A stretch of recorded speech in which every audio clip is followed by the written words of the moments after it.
पूरे देश का दिल आज धड़क रहा है राजपथ पर, नजरें टिकी हुई है राजपथ पर, क्योंकि बीटिंग रिट्रीट गणतंत्र दिवस का समापन समारोह माना जाता है और राष्ट्र धुनों पर आज जिस तरह से पूरे देश की नजरें यहां पर टिकी हुई है, वही की सीधी तस्वीरें आइए आपको दिखाते हैं। हमारे साथ एडिटर स्ट्रेटेजिक अफेयर्स हेडलाइन सुबह के गौरव सावंत पूरी चर्चा में शामिल रहेंगे, जो आपको समझाएंगे कि आखिर इसका महत्व क्या है, इसके मायने क्या है। आइए सीधी तस्वीरें सबसे पहले आपको दिखाते हैं किस तरह से राजपथ पर यह समारोह, जो कि गणतंत्र दिवस का समापन समारोह है, वो चल रहा है इस वक्त।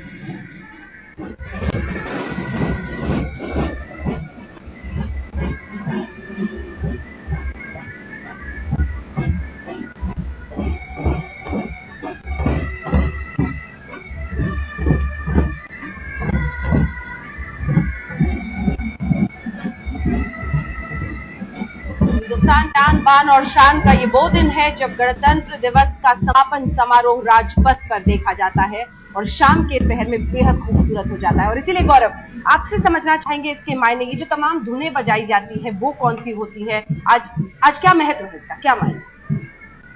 अंजना, एक बहुत पुरानी सैन्य परंपरा है।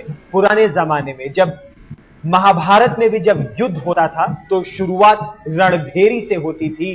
युद्ध शुरू हो गया, जब ये म्यूजिक, जब ये संगीत लोग सुनते थे तब उन्हें पता चलता था कि अब युद्ध शुरू हो चुका है। उसी तरह सूर्यास्त के समय एक बार फिर इसी तरह की मिलिट्री ट्यून्स बजाई जाती थी और उससे पता चलता था कि अब युद्ध समाप्त हो गया है।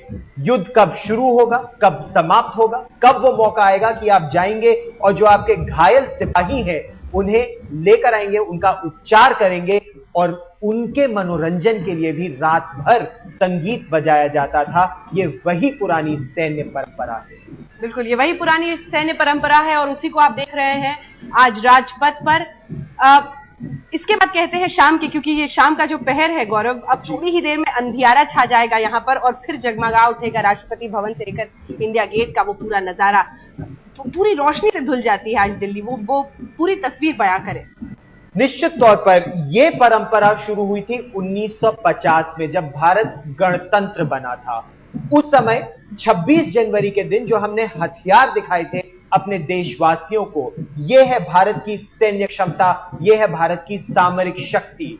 परंपरा यह है कि आपने 26 जनवरी को हथियार दिखाए और 29 जनवरी को वही हथियार एक बार फिर आपने रख दिए। शीथिंग ऑफ आर्म्स इसे अंग्रेजी में कहते हैं, कि वो हथियार आपने अलग रख दिए और उसकी परंपरा संगीत के साथ होती है। और उसके बाद जगमगा उठता है Rashtrapati Bhavan, north block, south block, जिसमें प्रधानमंत्री कार्यालय है, विदेश मंत्रालय है, रक्षा मंत्रालय साउथ ब्लॉक में, वित्त मंत्रालय और गृह मंत्रालय है नॉर्थ ब्लॉक में। और उसके साथ राजपथ के दोनों ओर जितने भी दफ्तर हैं और इंडिया गेट, ये एक साथ जगमगा उठता है। इसमें भारतीय सेना, नौसेना, वायुसेना और उनके साथ साथ बीएसएफ के हैं ये ऊंट, इनकी भी अहम परंपरा है, अहम योगदान है।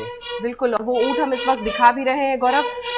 बीटिंग रिट्रीट, अभी भी अंग्रेजी शब्दों का इस्तेमाल होता है इसको समझाने के लिए, बताने के लिए। नाम जो है कितना विदेशी, अंग्रेजों का कितना अभी तक उसमें क्या धुने भी हैं कि कपड़े को ले लें, वो किस तरह से समझे? जी हां, एक परंपरा अगर कही जाए, ये जो परंपरा इस समय जो आप देख रहे हैं, ये बहुत ही एक सोम्बर इवेंट है। इस समय जो आपका झंडा है, वो झंडा सूर्यास्त के समय उतार दिया जाता है, उसकी एक अलग परंपरा होती है। अब तक आपने सेना के बैंड देखे, अब नौसेना और वायुसेना के बैंड ये सामने आ रहे हैं। और जो सबसे आगे जो सज्जन चल रहे हैं वो है लेफ्टिनेंट कमांडर एसके चैंपियन, वो म्यूजिशियन बैंड मास्टर हैं।